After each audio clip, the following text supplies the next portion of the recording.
किसानों का खर्चा जरूर दुगना हो गया। टाइम से बिजली नहीं आती, बिजली के वोल्टेज पूरे नहीं आते और हर तरीके से किसान परेशान है।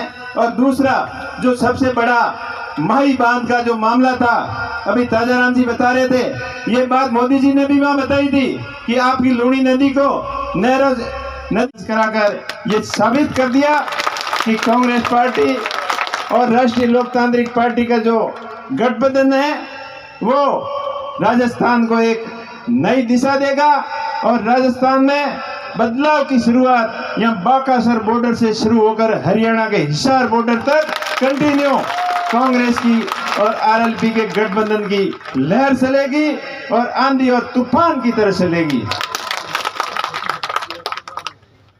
भाइयों, पुरानी बातों को भूल जाओ और नई शुरुआत करो। अब अकेले लड़के देख लिया, अकेले लड़ने से पार नहीं पड़ती, इसलिए गठबंधन करना जरूरी था और गठबंधन का धर्म ईमानदारी से अपन सबको मिलकर निभाना है। मैं मेरी बात करूं तो मैंने पिछले 2 चुनाव बायतू से लड़े और बायतू की जनता ने मुझे खूब प्यार, प्रेम और आशीर्वाद दिया और दूसरी बार तो बिल्कुल ईवीएम के अंदर तो आपने जीता दिया था, लेकिन मेरा भाग्य नहीं था, या यूं कहो कि जयपुर वाला रास्ता मेरे लिए ठीक नहीं था। इसलिए चुनाव शायद मेरे पक्ष में नहीं रहा, क्योंकि मेरा लगाव शुरू से दिल्ली से रहा है। जब 1995 में मैंने 12वीं की परीक्षा यहाँ बालोतरा से पास की और बालोतरा 12वीं पास करते ही रोजगार की तलाश में आर्मी की भर्ती हो चाहे पुलिस की भर्ती हो, इसकी भागदौड़ में लगा हुआ था। और आर्मी की भर्ती होने के लिए मैं जैसलमेर जा रहा था तो शिव पहुंचा, तब पता चला कि वो तो भर्ती कल हो गई। तो किसी सज्जन ने मुझे बताया कि वापिस आप जाओ और बाड़मेर के अंदर एक दिल्ली पुलिस की भर्ती आई हुई है। हमारे लिए नाम भी नया था। उस समय माननीय राम निवासी मिर्जा साहब अपने यहाँ के सांसद हुआ करते थे और उनकी एक दूरगामी सोच थी कि दिल्ली को मजबूत करने के लिए दिल्ली के अंदर दिल्ली की पुलिस समस्त राज्यों से सिलेक्ट करके लाएं ताकि दिल्ली का शासन सही हिसाब से चलता रहे। भाग्य की बात थी, वहां गए और वहां भर्ती हो गए। उसके बाद में दिल्ली पुलिस की 10 साल तक नौकरी की, लेकिन नौकरी में भी मेरा ज्यादा वहां मन नहीं लगा। शुरू से ही कुछ नया करने की इच्छा रहती थी। मेरी इच्छा तो थी कि वहां से मैं पढ़कर अच्छा बड़ा अफसर बनूं और अफसरों की लाल बत्ती वाली गाड़ियां देखते थे, तब अंदर से एक नई आवाज आ रही थी कि भाई तुझे ये कांस्टेबल की नौकरी नहीं करनी है, अफसर बनना है। प्रयास किया लेकिन उसके अंदर सफलता के इर्द गिर्द थे नहीं। तब नौकरी को छोड़कर अपना खुद का व्यवसाय वहीं दिल्ली से ही शुरू किया और वहां नौकरी करते करते 2006 के अंदर अपना खुद का काम शुरू किया और वो भी हैंडीक्राफ्ट का एक्सपोर्ट का काम बहुत बढ़िया चला। 2010 आते आते बढ़िया काम चल रहा था और मैं जर्मनी के अंदर बैठा था। तब गांव वालों ने एक नई पुकार लगाई कि उमेश जी आपको गांव का सरपंच बनाएंगे। कुछ दिल मान नहीं रहा था, लेकिन मनोहर का कच्चा था। लोगों ने मुझे कई बार बोला तो हाँ भर दी, आ गया। गांव वालों ने सरपंच बना दिया। सरपंच में भी जमा नहीं मामला, वो ऐसे कुछ प्रोग्रेस करने के लिए कुछ करना पड़ेगा। तो काम थोड़ा डिस्टर्ब हुआ तो काम की नई लाइन पकड़ी, कंस्ट्रक्शन का काम शुरू किया। और 2018 आते आते जब जयपुर के अंदर बहुत बड़ा एक रेला हुआ था, हनुमान जी ने किया था, और उसमें सबसे ज्यादा भीड़ अपने बाड़मेर जिले से गई थी। तो वहां भी संभावनाएं देखकर कुछ अच्छा करने का था, लेकिन वक्त ऐसे आया कि जो उसके अंदर होना था वो हो नहीं पाया।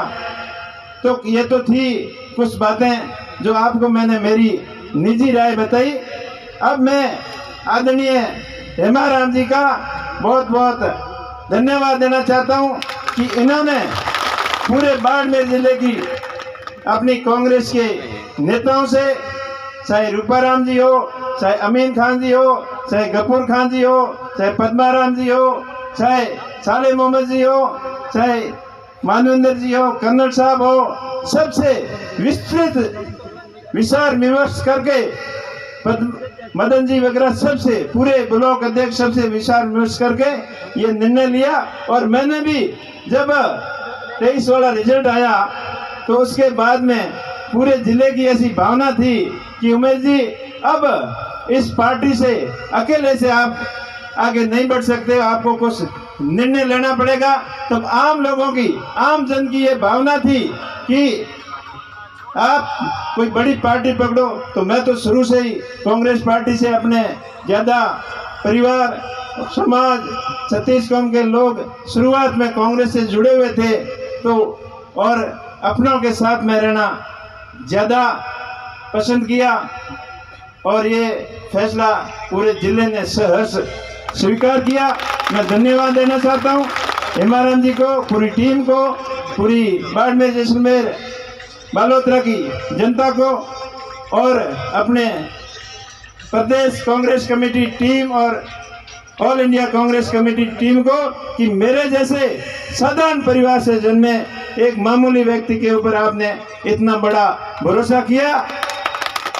इसके लिए आप सभी का बहुत बहुत आभार। मैं आपसे ये वादा करता हूं कि मैं आपके भरोसे और आपकी उम्मीद के ऊपर पूरा खरा उतरने का प्रयास करूंगा। हेमाराम जी हम सबके आदर्श हैं, सबको साथ लेके चलते हैं, और मैं आप सभी के सामने वादा करता हूं कि मेरे अंदर तनिक भर की भी इंसानियत है तो हेमाराम जी के आखिर को कभी लांग के आगे नहीं जाऊंगा। हमेशा इनके मार्गदर्शन में इनके बेटा बनकर काम करूंगा, और आप सबका भाई और बेटा बनकर आपकी सेवा में कोई कमी नहीं छोड़ूंगा। संपूर्ण पार्टी परिवार, संपूर्ण आरएलपी के कार्यकर्ता हो, चाहे कांग्रेस के कार्यकर्ता हो, सबको साथ में लेकर चलूंगा। कोई भी किसी प्रकार का वाद विवाद और भेदभाव नहीं करते हुए सबको साथ लेकर चलेंगे और पार्टी को मजबूत बनाएंगे। पिछले 10 साल से कांग्रेस बाड़मेर जैसलमेर बालोतरा से नहीं जीत पाई। इसके पीछे कई कारण थे। अपने को बड़े बड़े सपने दिखाए, चाहे काला धन का हो, चाहे पूरे देश को हरा भरा और खुशहाल बनाने का हो, चाहे रोजगार का हो, सारे बातें हवा हवाई रह गए। जब 2014 में मोदी जी यहाँ अपने बालोतरा में आए थे, बहुत बड़े बड़े भाषण दिए थे। आप सब में से सबको याद होंगे, इंदिरा गांधी नहर और नर्मदा नहर को आपस में जोड़कर बाड़मेर के बॉर्डरी इलाके को मजबूत और हरा भरा करने का अपने को सपना दिखाया था। लेकिन आज देख लो क्या दुर्दशा है इस इलाके की। ये रूपाराम जी बैठे, नहरी इंदिरा गांधी नहरी क्षेत्र के अंदर किसानों की बहुत हालत खराब है। उनको 8-10 बारी पानी की मिलनी चाहिए, उसकी जगह 4-5 मिलती है, वो भी आधी अधूरी और टाइम पे नहीं मिलने की वजह से किसान बहुत परेशान है। नहरी क्षेत्र के अंदर न कोई किसानों की आय दुगनी करेंगे, लेकिन 2023 आके चला भी गया और वो उस मुद्दे को भटकाने के लिए नए नए जुमले लाने की कोशिश कर रहे हैं। आज किसान परेशान है।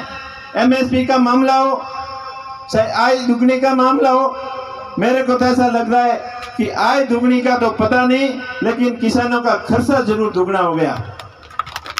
टाइम से बिजली नहीं आती, बिजली के वोल्टेज पूरे नहीं आते, और हर तरीके से किसान परेशान है। और दूसरा जो सबसे बड़ा माही बांध का जो मामला था, अभी ताजाराम जी बता रहे थे, ये बात मोदी जी ने भी वहां बताई थी कि आपकी लूणी नदी को नदियों से नदियों जोड़ने की स्कीम का जो सपना अटल बिहारी जी ने दिखाया था, लेकिन इन्होंने उसके ऊपर काम नहीं किया, खाली बातें की।